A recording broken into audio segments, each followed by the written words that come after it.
to the channel, and today I thought I would do a small video on the Maximal Fire team's first Legions Imperialis event. It was a narrative, it was 3 games, it was 1500 points on 4x4 tables, and Tony and I got tickets and we thought we'd go along. It was a nice chilled affair. The venue's decent. You know, we do stuff with the Max Fire team, we like them, so I know what I was going to be getting. It was a nice friendly vibe. It was a really good narrative. They'd done a lot of fluff and stuff before the games, in between the games and everything to tie it all together, which I haven't got, so I won't read it all out, but it was very good. The narrative features, the games had a battlefield feature, which meant they would have something happening on the table every game. They had a strategic anomaly, which is something that would be thrown in during the game, and then whoever was the victor would get a victory bonus in the next game, which loyalist or traitor.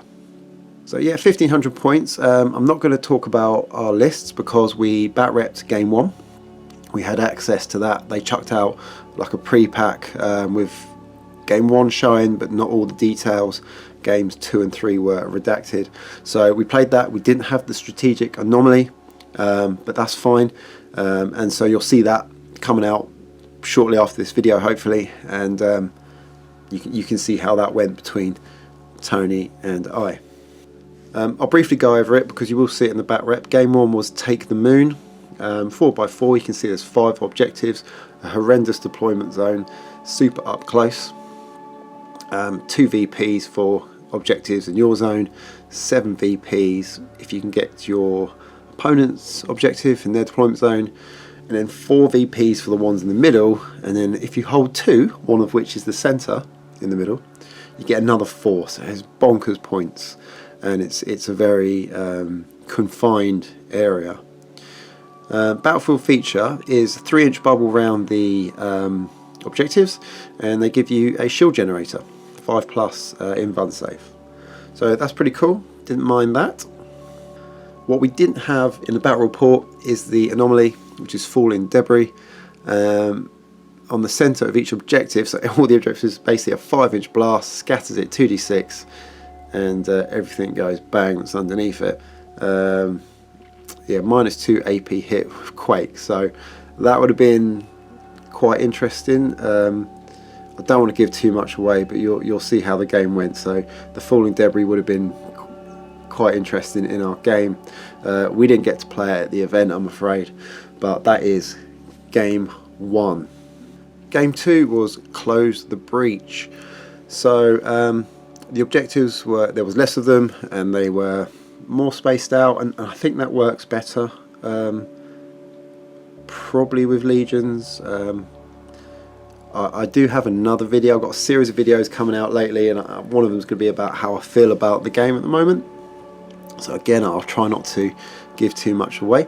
So there's one in the center and then one in sort of the corners of your deployment zones. 2 VPs if you control the one in yours, 5 VPs if you get your opponents, 9 for the one in the middle, but there was a warp portal around the one in the middle, and basically it was a 6-inch area of dangerous terrain. So trying to hold that center one, you basically be doing damage to your troops, potentially moving into that. So it made it kind of difficult, very sacrificial.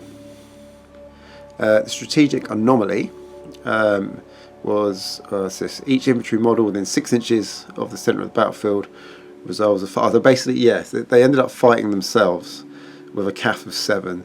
So that only happened to a unit I had, and I only lost 2 stands out of 8. They were tacticals, yeah. So they had to fight off basically like a corruption or demons or something. And then because the first game was a draw, you could select, I'm trying to think, a unit each to be immune to the warp ability. So if any of the Max Fire see this and it's wrong, they can correct me, but that was the victory bonus roughly.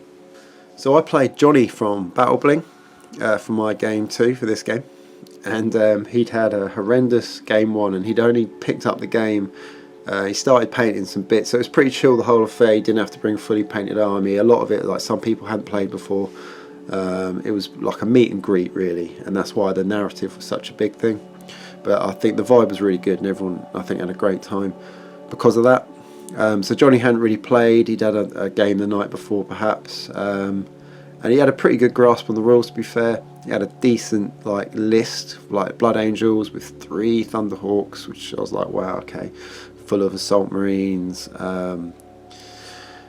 And what else did he have? He had Storm Eagles with troops, and then he had a small armoured detachment on the ground. And he got absolutely trounced in game 1, and he was like, this game sucks, like proper sucks. And I was like, it'll be fine, we'll have a proper chill game.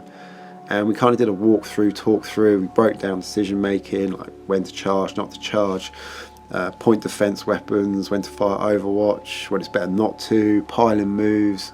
And we had a really, really close game. The 3 Thunderhawks absolutely ruining my life.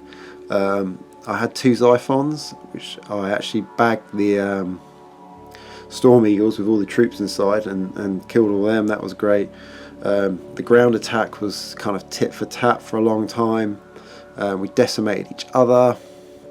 It took me 4 rounds with 2 Xiphons to take down the 3 Thunderhawks, and that needed to be quicker to get ahead, and it just didn't happen. So in the first round I scored 9 points from the centre. Neither of us managed to hold on to our home objectives. Mine because I had stuff wiped out, and Johnny because he didn't have anything on it. And then every round after that, I was scoring 7. Johnny took the centre and was scoring 9. So it finished 37-36 to me. And if Johnny had had something on his own deployment objective in the first round, it would have been a 2-point swing. So he would have won 38-37. This is the only game I've ever played where it's gone 4 to 5 rounds, and it was so close. And the thing about that is that Johnny enjoyed his game, so hopefully he'll keep up with Legions. And it was a really enjoyable game, because I've said it so many times, it was so chill. Johnny's great anyway, and yeah, GG, good game. Another victory. It was a victory for the traitors that round, so they were going to get a little perk for the final mission. Okay, so last game of the day was Archotech Recovery, 4x4 as usual, as the day was, and then 3 objectives along the middle, 5 VPs each, and basically this is like one of the games in the rulebook. If you hold it, you can move it 5 inches. The battlefield feature: when a structure collapses, a result of 6 models within D6 automatically suffer a hit and then make save rolls. So we didn't actually have any collapsed structures in this game. Oh, I did need to say actually, Johnny in the previous game wiped out a building with some bunker busters and on his Kratos, and I had a big TAC unit in there, and it pretty much flattened them all, and that's when I lost the centre. So yeah, taking out buildings, if you can do it, if you've got the right tools, it's pretty awesome. But in this game it didn't really come up, so that wasn't a big deal. The strategic anomaly, this was pretty cool. So they actually said for everyone, like, oh, bring a warhound and we'll do a big warhound photo. They do this with events, like they pick an engine, or they get big group photos. They have some really good ones at Beachhead and stuff like that. So they did this, and I was like, oh, do you know what, should I bring all my warhounds? And then I completely flipped and went, no, I won't bring any. I can't be bothered to get stuff out. Couldn't even be bothered to bring 1 warhound. So yeah, the strategic anomaly was Prowling Titan, and these were coming in the second round. I think they were supposed to be later, but I think because games were getting finished, a lot of them by sort of decided by rounds 2 or 3. They decided to bring these in round 2. The traitors got to see this at the beginning of the game. That was their advantage.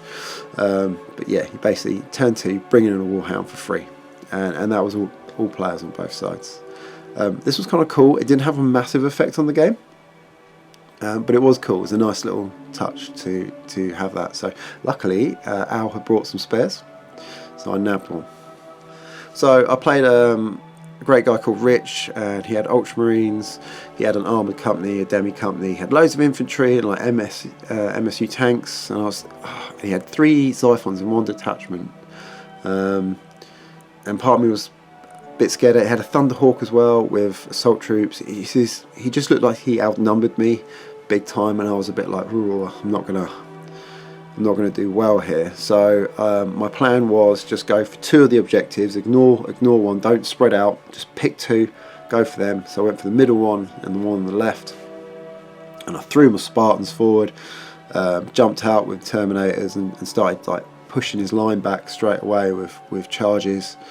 Rich did get the 3rd one, and I just thought, right, okay, well, I'll try and make it 10-5 every round and go with that. I sacrificed a Xiphon to Overwatch so then I could get the 2nd one in the same position without getting shot, which worked. I managed to get rid of the Thunderhawk, and then I managed to get the drop on the 3 Xiphons he had, and with 1 Xiphon you can do a lot of damage in the air, and wiped out 2 before mine got dropped by something else, and it left Rich with 1 Xiphon, which didn't actually pull its weight as much as I thought it would. The ground battle went very well for me, especially after the first round when I moved 2 objectives back. Rich moved his one, and it was like that 10-5 thing. Rich did make a massive push for the centre objective. He just threw a lot of stuff at it, and I managed to fight him off. And by doing so, he kind of lost sight of the objective he had, and I managed to teleport some Terminators on it. So from turn 2 onwards, massive casualties. I was scoring 15 points every round. So Rich called it in turn 3. Really didn't have much left. I was very surprised. He was a real gent. I'd like to say we had a fun game, but we did. And there was some good stuff like learning rules and bits and bobs. Except the Warhounds didn't have too much of effect. If anything, it just gave me more firepower in the middle, just to keep stuff. It was fun in that as 2 players we got on, and everything was great. There was no problems with rules. We had that was fun, but dropping that many points on someone a turn, that isn't fun, and that is again something I will be talking about in a later video. But yeah, lovely guy. Table was good. Armies looked nice, and we had a laugh with it. So that was another traitor victory at the end of game 3, and I believe a traitor victory for the event. So that was pretty much a real brief overview of my day. Plus points, I love the narrative, I love all the effort they put into the fluff. The pack was good. They've got good tables and terrain from their AT event, so I know that was going to be good. The general vibe of the event was really good, really friendly, really chill, and I think part of that is because there was no prizes, and without that massive competitive edge, it just, I don't know, right up my street. I'm well up for going for no prize, narrative, 3 games for the day, and just enjoy wargaming with no other purpose.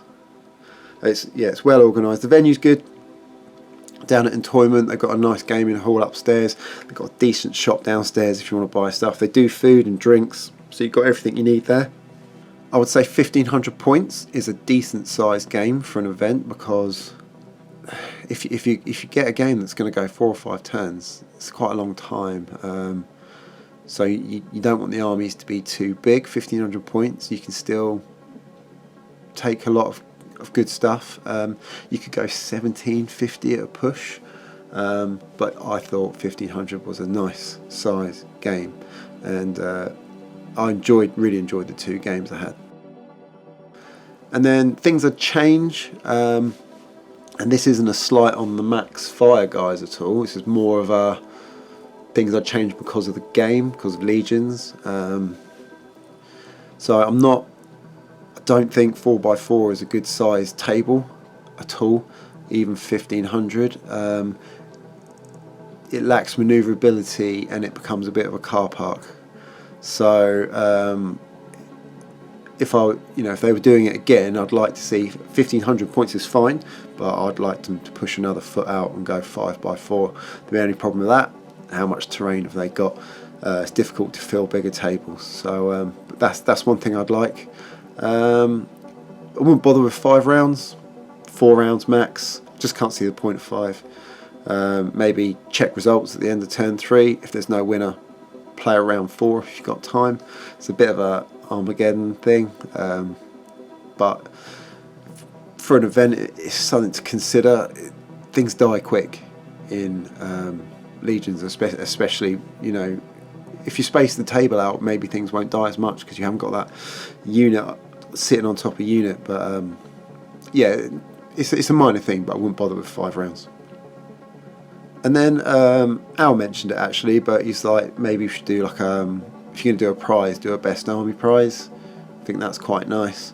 I was perfectly happy that there was no if you want to go best traitor or best loyalist, that's fine, but do you know what, the fact there was no massive competitive edge just for me made the whole sort of day really, really nice. And I'd be interested to see what people think about that. So yeah, keep competitive prizes out of it for me. I liked it just the way it was. So all said and done, that was the day. Lovely little event, good team, Johnny and Al. They do a good event, and they're nice guys. So yeah, if you don't know Maximal Fire, they do podcasts for AT and Legions, so do check them out. Next video will be the battle report of game 1, and then I'm going to have another little video about some feelings I've got about this game right now. So hope you enjoyed this. Thanks for watching. Hit the subscribe and all that mess, and I'll see you in the next video.